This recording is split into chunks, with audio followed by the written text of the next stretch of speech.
Tanto escuchar la mayor cantidad de voces posibles.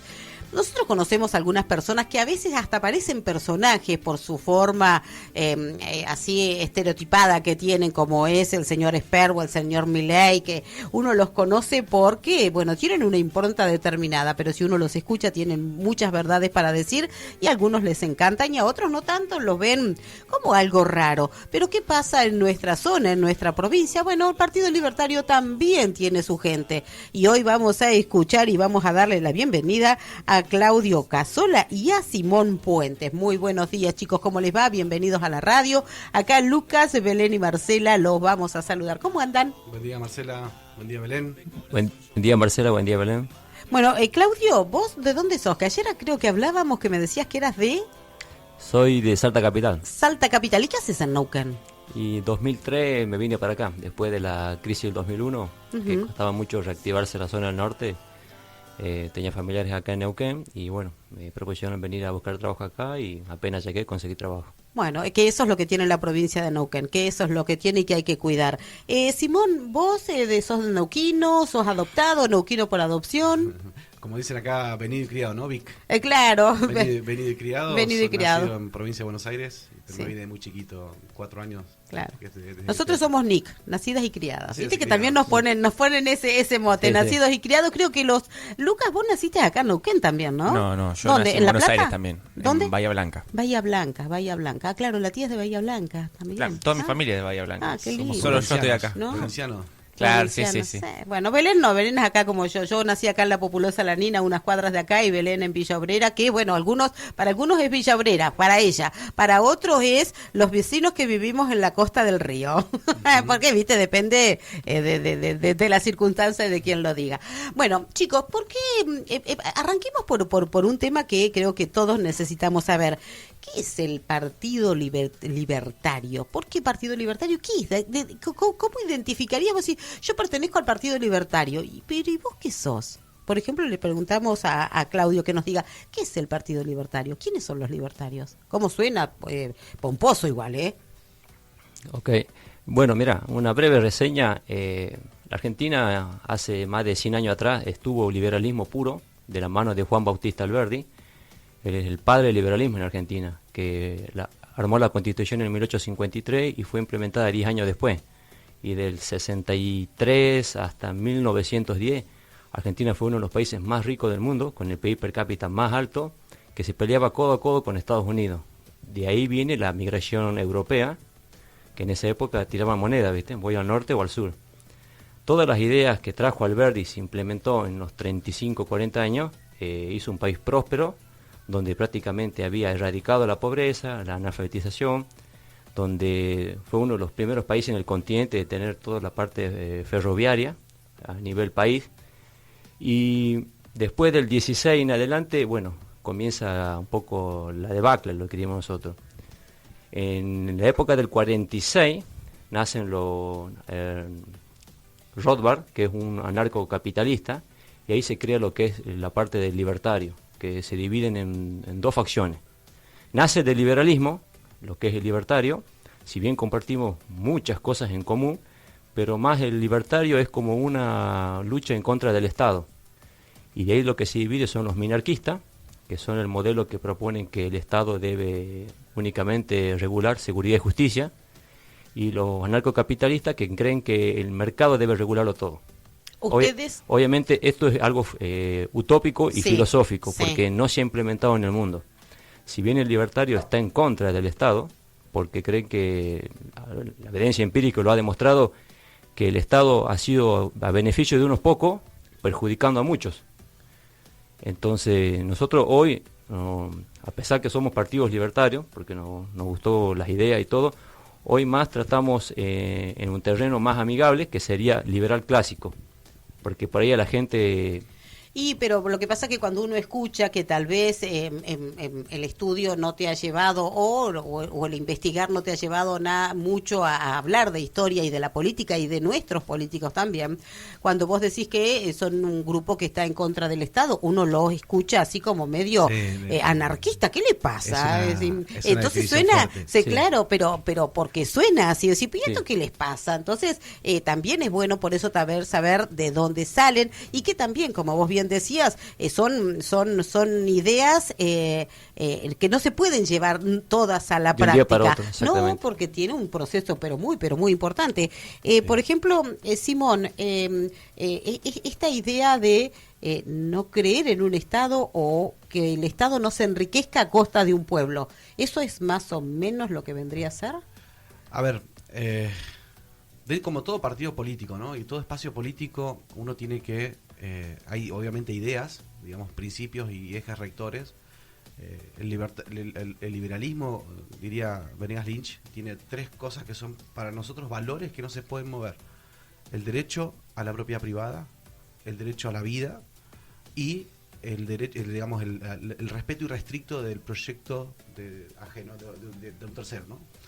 Bajo esas 3 premisas, dentro del Partido Libertario, lo que nosotros promulgamos es obviamente, como decís vos, ¿no? Lo ideal sería que el Estado no sea inmoral y obviamente se enriquezca, digamos, en base a, bueno, el Estado es el que interviene entre el necesitado y los impuestos, ¿no? Es el canal donde lleva las asistencias a la gente. Por otro lado, no podemos ir a ideas extremistas donde uno proponga un anarquismo, porque claramente está que como Estado hay ciertas responsabilidades que tiene que cumplir justamente ¿para qué? Para asegurar esa propiedad privada, para asegurar el derecho a la vida y también para asegurar la libertad, digamos, de todas las personas. Por lo cual, esto del minarquismo, no nos metamos mucho en detalles de definición. De historia que lo podemos hacer otro día, porque está bueno está bueno también que las juventudes y los que militan en política sepan dónde están metidos, porque muchísima gente hoy que pertenecen a distintos partidos políticos o a distintas fracciones políticas o a distintas agrupaciones políticas no saben por qué están ahí ni quiénes son sus referentes. Es decir, no sus referentes actuales, porque están muy desdibujados, sus referentes históricos. Bueno, mira. Correcto. Nosotros como partido, nuestros valores son esos, ¿no? Dentro de eso, todo. Fuera de eso, nada, ¿sí? Entonces, por eso, no nos vamos a la definición específica del libertarismo o minarquismo, sino que somos un espacio político donde, basado en esos 3 valores, podemos discutir absolutamente todo, ¿sí? Entonces, por eso por ahí veo peligroso muchas veces cuando se crean por ahí facciones políticas muy extremistas o que tiendan a separar, cuando en realidad como país nos tenemos que unir en un proceso y que estemos todos de acuerdo de que en realidad para generar la riqueza, para generar prosperidad, tenemos que hacer ciertas cosas que es lo que hace el mundo, es lo que dice Claudio, o sea, es una receta de sentido común, ¿sí? Si nosotros, esto vamos al punto personal, si yo quiero ser el día de mañana, ser próspero, tener hijos que puedan ir a un colegio, tener mi casa propia, y no me puedo gastar más de lo que gano mi sueldo. Y en Argentina estamos con esas discusiones básicas todavía. Claro.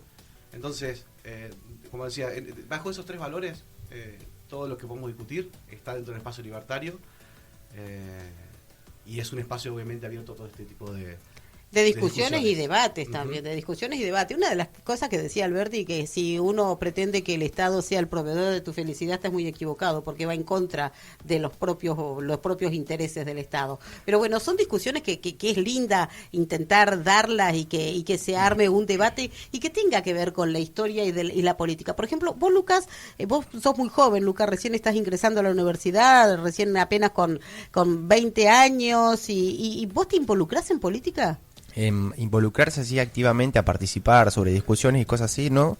Pero sí me gusta investigar, tal vez para tener un futuro mejor, supongo, ¿no? Para tener más información, saber a quién votar, los planes que se quieren llevar cada uno adelante, que algunos que se utilizan mecanismos para confundir a la gente, por ejemplo, que utilizan palabras que son capaz no muy comunes en el día a día y confunden a la gente, y yo poder entender más que nada que hablan en los discursos o cosas así, que a ver qué me está diciendo cada uno, y más que nada por ese ámbito me tiro a a más como analizar lo que cada uno dice y de ahí sacar mis propias conclusiones. No soy así como muy partidario así de decir milito por un solo partido, sino que el que mejor me ofrece y el que mejor, que justamente te lo decía antes, que no creo que la Argentina siempre necesite el mismo partido, sino como que dependiendo el tiempo en el que estemos y la mentalidad de la Argentina en ese momento, necesita un partido u otro, así como lo fue Perón en su momento, como lo fue el hombre este que decían, que no me acuerdo el nombre ahora, en su momento, que en ese momento fue un momento que hubo una guerra, claro, Alberdi, que necesitaran un lugar donde estaba en crecimiento, que justamente se le dieron las oportunidades para seguir creciendo y se le dio el empleo, lo que necesitaran. Después un estado de bienestar, un estado capaz más de que fuera más activo con respecto a los intercambios entre los productores, más una ahora que es un estado más que está regulando más lo que es las importaciones y exportaciones, que capaz no es lo necesario ahora justamente en este momento. Entonces es lo que más o menos veo que dependiendo de la situación del país, es lo que uno tendría que apuntar, no solamente decir esto es lo que yo quiero y voy con eso, no importa nada. No importan las épocas, no importan los años que pasen. Claro. Exactamente. Bueno, lo que dice Lucas es el sentido común. El sentido común que se ha perdido. Uno como país, estos son como que uno dice, si uno genera bienestar y uno genera riquezas. Después uno se pregunta para qué. Pero primero las generás.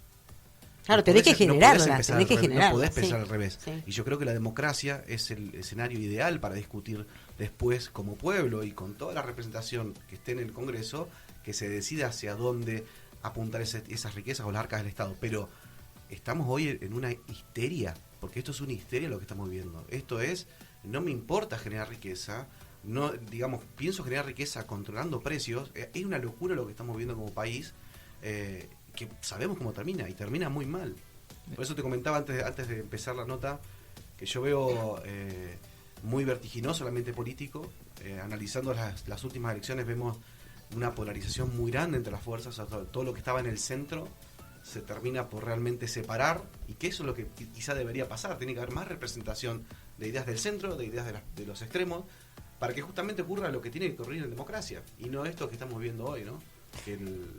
Pero ustedes, por ejemplo, también se encontraron con que de la mano de Esper y de la mano de Milei hubo como que empezó a florecer un grupo de personas que estaban casi ocultas o que no se mostraban, o que hablar de este tipo de libertades o de este tipo de obligaciones personales y que no pasen por el Estado estaba, bueno, era peronismos y antiperonistas, o radicales y antirradicales, y ahora se han conformado distintos grupos. Y uno lo escuchaba hablar tanto a Esper como a Milei y hablaban en chino básico, y después de a poco yo creo que el personaje también ayudó que uno los empiece a escuchar. Pero en este momento que estamos viviendo, como vos decís recién, con mucha histeria de por medio, ¿estamos preparados para el debate? Porque el hambre nos supera. Mira, acá lamentablemente en este país todavía, ya Perón cuando se murió hace 50 años, y todavía nosotros estamos, como siempre digo, ¿no? Estamos cuestionando la ley de la gravedad. En algunos países del mundo hay cosas que ya no se discuten. La inflación, casi el 150% de los países en el mundo la han exterminado. Milton Friedman, que era un economista liberal, premio Nobel de la ciencia, lo premiaron porque el tipo explicó y dijo, mira, la emisión monetaria, o sea, el déficit fiscal, el gasto público genera emisión monetaria. O sea, cuando vos tenés exceso de billetes en la calle y toda la gente lo repudia porque ve inestabilidad, y a su vez un dinero que no está respaldado, es un billete que va a generar inflación. Todavía que en Argentina seguimos repitiendo hace más de 70 años las mismas políticas económicas. Ley cambiaria, cepo, emisión monetaria, controles de precios, que es lo que están haciendo ahora. Fíjate que Ayn Rand, en una de sus frases célebres, es una filósofa rusa nacionalizada estadounidense, explicaba, era una libertaria, que cuando vos necesitas pedirle permiso a alguien que no produce y vive de vos, estamos ante una sociedad de saqueadores. Y bueno, acá en este país pasa eso. Acá se castiga al que produce, se castiga al que estudia, se castiga al tipo que inventa. Un ejemplo, por ejemplo, Marcos Galparín, que armó su empresa en un garaje ahí en su casa, que hoy tiene una fortuna de más de 50.000 millones de dólares, se tuvo que ir del país. ¿Por qué? Porque acá tenemos siempre la forma de operar de que al que le va bien hay que castigarlo, hay que sacarle más impuestos. Cuando al contrario, al que va bien, vos lo tenés que apoyar para que incentive más trabajo, ¿me entendés? Y esa persona genere las condiciones para que nos saque de la pobreza. Claro, nosotros acá en Centenario, pues la zona del Valle Productivo, nosotros lo vemos puntualmente y en esta, volviendo al llano, por ejemplo, para que la discusión sea como, no nivelando para abajo, sino para que sea entendible para todo un público que escucha, nosotros lo vemos en lo práctico. Por ejemplo, no hay políticas de Estado que protejan a la fruticultura. Entonces la fruticultura o el productor de nuestra zona que tiene 10 hectáreas, 20 o 30, muchísimos terminaron vendiéndoselo a uno o a dos que también les cuesta mucho producir porque no tenés una política de Estado clara en defensa de la producción, en defensa de quién puso plata en esa chacra y que tiene que invertir para poder hacerla producir. Entonces se hace muy difícil sostener un sistema productivo y pareciera que es más fácil, por ejemplo, entregar un subsidio a fin de mes y no una capacitación o un estudio o herramientas para que vos puedas trabajar y puedas decidir también en el momento de votar. Hoy el Estado el papá Estado está proveyendo y de dónde sale toda esa plata que el Estado la provee. Mucha de ella no tiene sustento, no tiene fondos, es un papel con un valor... papel pintado. Un papel pintado. Pero, y otra, la poca que hay, la producen unos pocos. La generan unos pocos. Y esos pocos se están cansando de ser los proveedores de un Estado que consume como un monstruo. Marcela, lo que vos decís es totalmente cierto, pero el problema no radica solamente en que el Estado tenga que proteger, sino que el Estado tiene que sacar el pie de la cabeza al productor. El problema no es proteger, porque es ahí donde empieza el intercambio. Como vos me cobrás impuestos, vos me deberías proteger. Vamos a un poco a la raíz del verdadero problema. Quitame el pie de encima, déjame producir, déjame ser dueño de mi propio riesgo, pero no me estés matando con un 40-60% de impuestos. Esa es la lógica que debemos ir, porque no es ir a pedir cada vez más Estado, porque mientras más le pidamos al Estado, más deficitario va a ser. Y por ejemplo el común de la gente, ¿no? ¿Vos cuántos años tenés? 43. 43. ¿Y vos, Simón? 35. Bueno, y por ejemplo, ¿ustedes trabajan en el Estado? Ahora me dicen que sí, me da un ataque. No. No, perdón que pero se me escapó nada. Yo igual soy así de...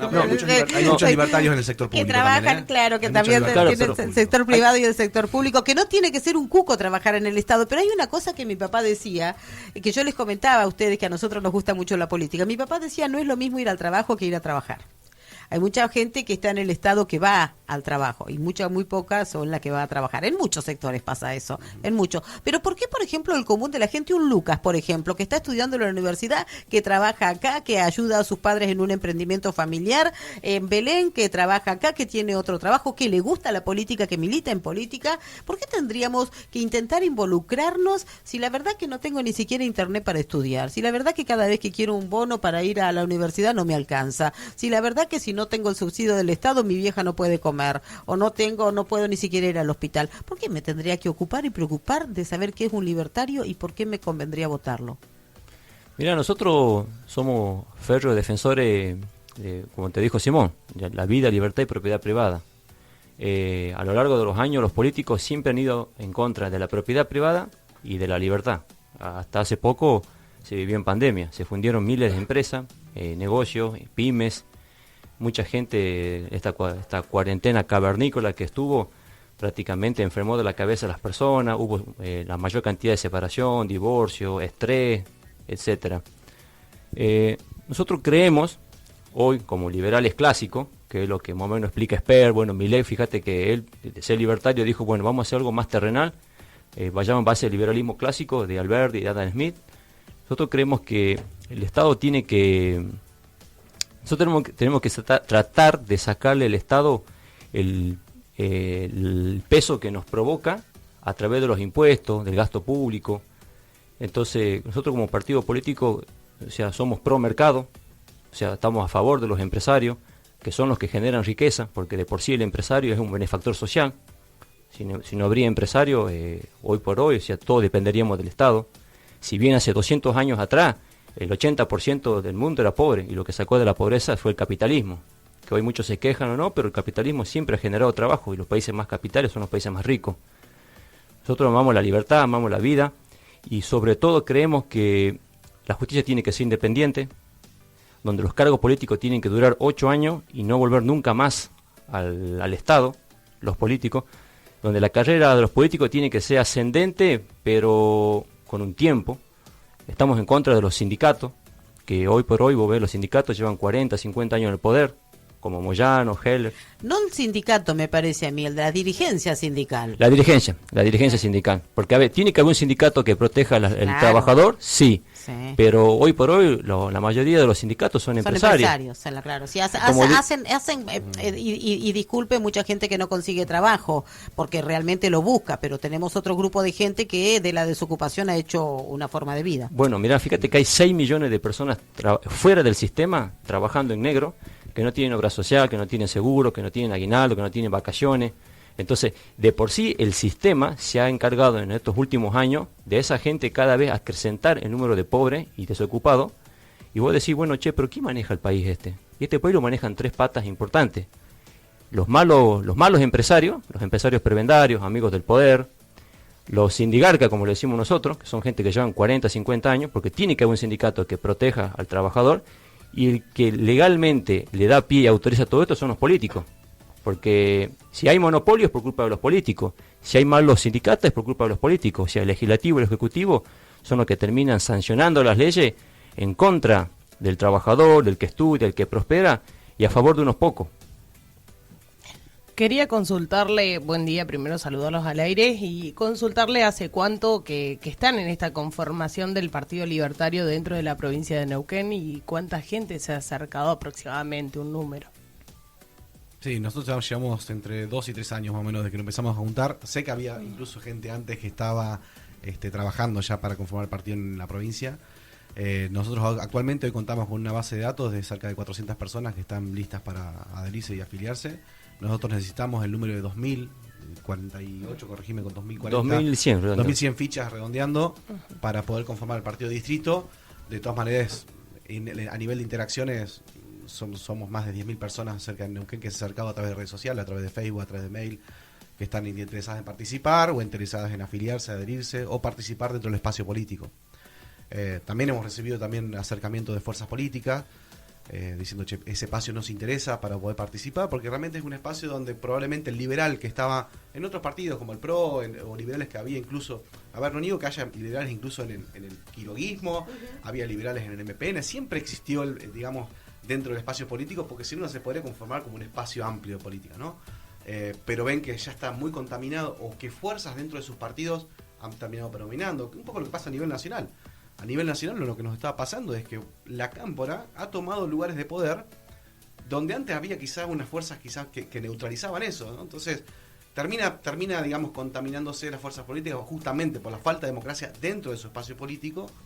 Y se nos está acercando mucha gente joven, mucha gente de otros espacios políticos, así que esperamos que el año que viene ya poder tener ya personalidad jurídica como partido. No, les quería consultar del encuentro que realizan mañana, puede ser sábado, dónde va a ser y bueno, y quiénes se pueden acercar todos entonces, los que estén interesados. Sí, mañana a las 18 horas, frente al Hotel Hilton en la plaza, nos estamos juntando, lo pusimos como lugar estratégico por la ubicación, bueno, que se puede estacionar, espacio verde, y bueno, vamos a estar haciendo adhesiones, afiliaciones, y bueno, están invitados a todos aquellos defensores de la libertad, la vida y la propiedad privada, así que...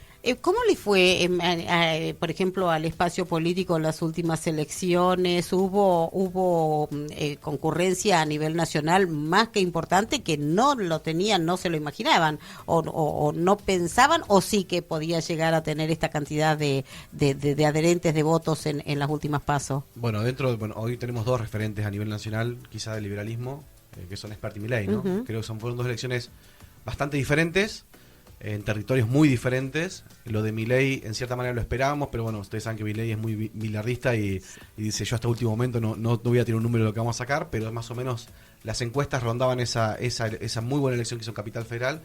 Lo de Espert también era bastante lógico y era lo que más o menos se comunicaba, pero creemos que podemos llegar para las próximas elecciones a conformar un número mayor. Sobre todo, primero se diluye mucho el voto de López Murphy en Capital Federal. Creemos que en la provincia va a votar más cantidad de gente, por lo cual va a incrementar el volumen de Espert. Y probablemente estemos hablando con 4 bancas de Espert en provincia y cerca de, no sé si 6 o 7 de Sí, un espacio liberal de 7, 8 personas. Perfecto. Lucas, ¿querés hacer alguna consulta vos desde tu óptica más juvenil estudiantil? Consulta así, más que nada que tengo que ver algo así como con las bases que decían ustedes, que es la libertad, la vida y la propiedad privada. Más que nada la propiedad privada, ¿a qué se refiere en torno a eso? O sea, ¿se refiere al derecho de las personas de sus propios bienes, o con respecto a, más que nada, como que el Estado no sea como un ente regulador, más que como lo que se usa ahora como un bien, o como algo que da a la gente, como con los planes sociales o cosas así, sino más como alguien de quien esperar algo, sino alguien que regule nomás? Algo así sería más o menos por lo que entiendo, lo que están diciendo. En realidad, en nuestras bases no debería haber una regulación de la propiedad privada ni una regulación de los medios de producción, ¿sí? Cada uno con su capital, si compra una máquina, tiene el derecho a explotarla y es suya en cuanto y en cuando, digamos, quiere hacerlo. O sea, y si la quiere comprar y no usarla para producir, también es dueño de hacerlo. A eso referimos con propiedad privada, que sos dueño del fruto de tu trabajo, y de ese fruto de tu trabajo sos el dueño exclusivo de explotarlo en bien de qué, de un bien, un servicio que que le das a un prójimo, ¿no? Completamente distinto a lo que plantea Grabois, por ejemplo. Sí, no, en las antípodas, por Esas ejemplo, antípodas, para poner un ejemplo, si vos tenés 10.000 hectáreas y no las has producido, se las vamos a dar a quien no tiene absolutamente nada, pero tampoco hizo nada para conseguirse una. Son declaraciones muy peligrosas las que hacen, porque, a ver, justamente eso es lo que ahuyenta el capital. ¿Para qué va a venir alguien a invertir porque no tenés una política de Estado y con leyes que te protejan tu propiedad privada. Claro. Como esto es lo que se dice, que como tipo un Robin Hood, los que más tienen le tendrían que dar a los que no tienen, pero también sería como, o sea, si alguien que se esfuerza por su trabajo, así también pongo un ejemplo, capaz me estoy yendo muy muy lejos, pero por ejemplo la fábrica Sanón acá, que hubo muchos problemas, que, o sea, tenía un dueño y fue sacado por sus propios expropiado por sus propios trabajadores, y ahora la fábrica, o sea, se vino a pique. Sí, la mantiene el Estado. Bueno, claro, pero mantiene. mira, yo voy a hacer una aclaración con lo de Sanón porque hablé con gente y bueno, a ver, el problema fue que lo que hizo el dueño de la fábrica de no pagar a la gente, y eso está mal, porque también la propiedad privada también es tu vida, o sea, es tu trabajo, tu esfuerzo, ¿me entiendes? Entonces irte sin pagar a la gente, eso está mal. Bueno, pasó a ser Facimpam, fábrica sin patrones. Sin patrones, sí. Al comienzo trabajaba bien la fábrica, con la gente que estaba. El problema fue la gente con la que se rodeó, que fueron gente de centro izquierda. A ver, a lo largo de la historia, todo lo que ha sido estatal en el mundo, casi todo, salvo algunas excepciones, siempre ha terminado mal, ha terminado fundido, con déficit fiscal, quebrado. Acá tenemos la evidencia empírica de YPF, y todas las empresas estatales que en la década del 80 fundieron todo y se tuvieron que privatizar. ¿Por qué? Porque cuando vos tenés una regulación estatal, cuando algo es de todo, a la final no es de nadie. Entonces, vos haces lo que querés, ella hace lo que quiere, vos vas y venís, trabajás, con tal, no hay un control, no echan a nadie. Yo no conozco que hayan echado a alguien del Estado. En los municipios, o sea, gente que no produce, que ocupan un cargo por amiguismo, porque es el conocido de... Y en el privado, todo lo que se regula en el privado, compite en calidad y precio. Entonces, si vos tenés una empresa con empleados que no son eficientes, que no trabajan, que se roban, que van en perjuicio de la empresa, el dueño tiene dos opciones: o quiebra o despide a la gente improductiva. Pero vos no arrastrás a la masa por culpa de los ineficientes que tenés en tu trabajo. El Estado ha generado siempre déficit fiscal, las empresas estatales. Un ejemplo, por ejemplo, la Aerolínea Argentina, que nosotros con nuestros impuestos subsidiamos más de entre 800 mil millones de dólares, y ahí hay gente que solo ocupan un cargo por militar, todos los años deficitario, y ese sale del bolsillo nuestro. ¿Por qué pasó? Porque es estatal. Entonces, el privado te regula eso, en calidad y precio, y si algo no anda, el mercado lo corrige o quiebra, o tenés que achicar tu número, pero no perjudicás a un tercero, ni a personas de servicio común, como hace el Estado. Nosotros, lamentablemente, en este país hemos sido una máquina de subsidiar todas las malas políticas de empresas estatales que terminan quebrando y terminan siendo subsidiarias. O sea, y después nos quejamos, pero ¿por qué hay déficit fiscal? ¿Por qué hay emisión monetaria? ¿Por qué hay inflación? ¿Por qué hay pobreza? Nos tenemos que hacer la pregunta nosotros: ¿por qué el presidente todos los años vota el presupuesto sabiendo que hay déficit fiscal en la Argentina y que con los impuestos que recauda no llega a cubrirlo?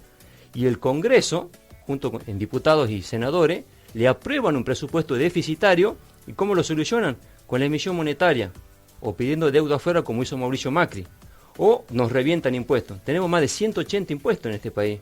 Entonces, así, vea quien vea, esto es prácticamente, o sea, ¿cómo digo la palabra? Va a ser muy difícil de recuperar. Es muy difícil de recuperar, es muy difícil, sí. pero no es imposible, porque aparte tiene que haber distintas opciones y bueno, y seguramente el debate político lo vamos a seguir dando, pero también ustedes recién decían que mañana van a estar en la plaza, frente al Hotel Hilton, ahí se puede debatir, ahí se puede acercar quien quiera. ¿En qué horario va a ser? Porque creo que es importante también que ustedes, que son jóvenes militantes políticos, activen, participen, aprendan, estudian, y a nosotros siempre nos gusta mucho esto de que también tenemos que saber un poco de la historia. ¿Cuál es cada partido político? ¿De dónde viene cada partido político? Hoy hay muchas alianzas que si vos le preguntás sus raíces no las conocen, o porque están dentro de un espacio político. El otro día yo decía, yo concurro a muchísima cantidad de actos políticos y de eventos políticos, y había uno que se hacía en el Paseo de la Costa, en Neuquén. Primero estuve en uno de Priscila Otón, que era del Frente de Izquierda, después estuve en otro de Cambia Neuquén, que está a la base del PRO, de los radicales, y vi un señor con boina blanca,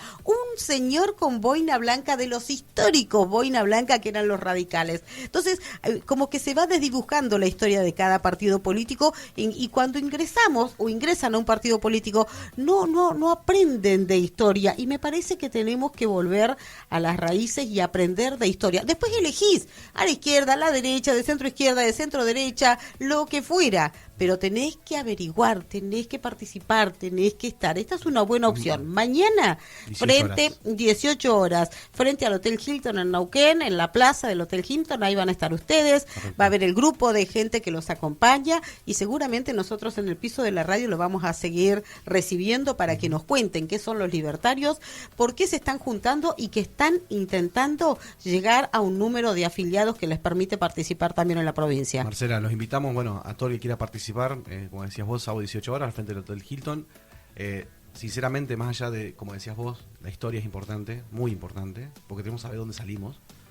Estamos frente a un mundo totalmente diferente que el mundo hace 5 años, con empresas de otro nivel, con un mundo que se está moviendo financieramente a otro mundo que nosotros estamos discutiendo la impresión de moneda cuando el mundo está discutiendo la descentralización de los bancos. Entonces, frente a ese desafío, los partidos políticos actuales no nos van a dar ninguna respuesta, porque no se ven sus bases que estén cambiando, ¿no? Estamos hablando de exactamente lo mismo que hace 70, 80 años en sus bases.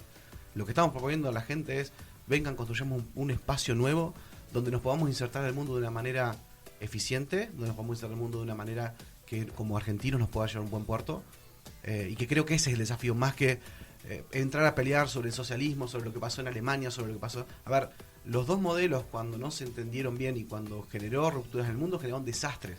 ¿Sí? El capitalismo está claro, y como dijo la referente del espacio político, que no quiero decir ni el nombre, dijo la otra vez: el capitalismo es el único sistema que ha dado, digamos, muestras y resultados de que funciona, sacó mucha gente de la pobreza, ¿sí? Pero ahora en el capitalismo tenemos que darle una vuelta de rosca más. Estamos hablando de descentralización de bancos, estamos hablando de descentralización de el Estado como regulador, porque hoy la tecnología, digamos, prácticamente el Estado lo deja en offside. Si la tecnología no roba, es 1 y 0, no hay puntos grises donde vos te podés llevar un bolso a tu casa, o sea, es 1 y 0. Entonces el mundo va a cambiar, y como siempre digo todo, ¿no? Yo tengo esperanzas para Argentina, porque al fin y al cabo el mercado es el que determina qué va a pasar con un país. O sea, la gente misma, con lo que vota todos los días, en lo que compra, en lo que hace, en sus decisiones de día a día, evado un impuesto, pago mi impuesto, voy al supermercado, compro una marca como la otra. Todos los días hacemos democracia, y esa democracia es la que en el mercado, al final del día, va a determinar el destino de nuestro país. Bueno, libertarios, acá en el piso de la radio. Me gusta cuando se comprometen y hablan. Y ¿saben qué me gusta? ¿Qué me gusta más? Esto de ser tipo kamikaze. Porque es fácil meterse en un espacio político donde, bueno, vos sabés que por ahí es muy posible que ganes, o que te ofrecen un lugar expectante, un segundo primer lugar ahí en la lista de concejales, porque sabés que llegan, porque las masas que vos tenés de afiliados te hacen llegar. Pero esto de intentar un espacio nuevo, buscar un espacio nuevo con corazón, con ganas y con conocimiento, está recontra bueno. Así que felicitaciones. Sí, yo por ahí quería hacer una acotación a la gente que no nos conoce todo. La particularidad que tenemos nosotros, que nosotros no seguimos personas, no seguimos ídolos, o sea, nosotros seguimos ideas, no fanatizamos con nadie, porque creemos que las personas, a la larga o a la corta, la historia también lo ha demostrado, tienden a fracasar o fallar a la gente. Y en eso nosotros marcamos bien nuestra línea. Cuando algo está mal, lo señalamos, sea quien sea Esper, Milei, o sea... Hoy apoyamos las ideas de Esper y Milei. Si ellos se cruzan al otro lado del socialismo o van en contra de las ideas, nosotros seremos los primeros en marcarle la cancha y decir, mira, así no es el camino, o te quedás solo o vas con nosotros. Perfecto. Simón Puentes, Claudio Casola, ellos pertenecen al Casa Sola. Casa Sola, ellos pertenecen al espacio Libertarios. Mañana entonces los esperan en frente al Hotel Hilton de Neuquén Capital en la plaza a partir de las 18 horas. Gracias por la visita, por haber aprendido algo y compartido, y seguramente nos volvemos a encontrar. Muy amables. Muchas gracias. Muchas gracias. Acá estamos, FM Centenario, la 92.3.